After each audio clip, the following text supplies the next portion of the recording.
বন্ধুরা, বিড়ালটি না খেতে পেয়ে খুব শুকিয়ে যায় এবং তার একটা বাচ্চা থাকে, বাচ্চাটাও খেতে পায় না।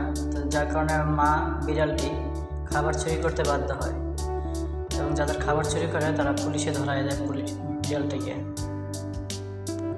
তো বিড়ালটি খুব টেনশনে থাকে যে তার বাচ্চার কি হবে। জেলে তাকে খাবার দেয় কিন্তু তার খেতে ইচ্ছে করে না, কারণ তার বাচ্চা জেলের বাইরে রাস্তায় কি খায় না খায় সে টেনশনে সে খেতে পারে না। পরে সে জেলে বসে জেল ভাঙে এবং জেল ভেঙে সে পালায়। তারপর তার বাচ্চার কাছে যায়, যেই দেখে তার বাচ্চা অসুস্থ হয়ে পড়ে আছে। তো সে তার বাচ্চাকে নিয়ে রাস্তায় ঘুরে খাবারের জন্য। তো এইভাবেই তার খুব কষ্টের দিন পার হতে থাকে। তো একদিন এক মহিলা তাদেরকে এই অবস্থায় দেখে তাদেরকে নিয়ে যায়।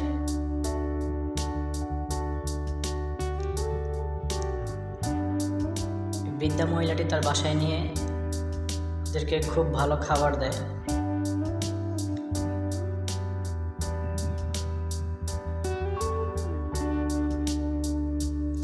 ভালো খাবার খেয়ে এক সপ্তাহের ভিতরে তাদের স্বাস্থ্য ফিরে যায়।